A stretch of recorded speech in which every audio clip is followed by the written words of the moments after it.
Good morning সবাইকে। আজকে আমরা শিখতে চলেছি কিছু বিপরীতার্থক শব্দ। সো চলো স্টার্ট করা যাক। সবার প্রথমে আমরা দেখছি অগ্র। অগ্রর বিপরীতার্থক শব্দ হবে পশ্চাৎ।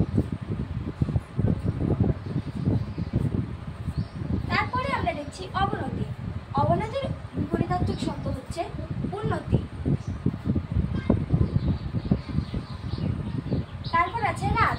রাতের বিপরীতার্থক শব্দ আমরা সবাই জানি, সেটা হচ্ছে দিন, কিংবা এটাকে আমরা দৈনও লিখতে পারি।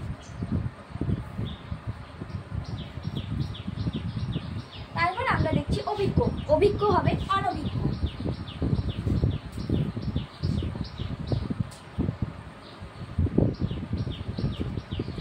তারপর আছে অসীম।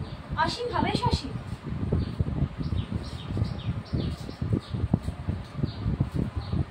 তারপর ঐক্য।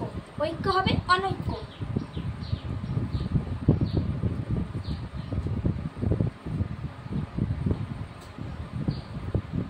তারপর আছে জড়। জড় হবে জীব। তারপর দুরন্ত।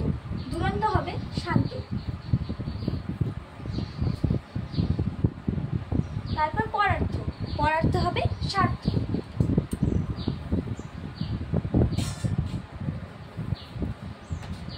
তারপর সমষ্টি। সমষ্টি হবে ব্যষ্টি।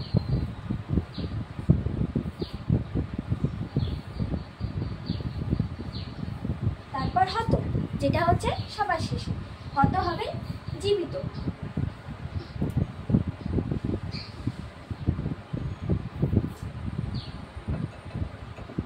তাহলে এই ছিল আজকের লেসনের কিছু বিপরীতার্থক শব্দ।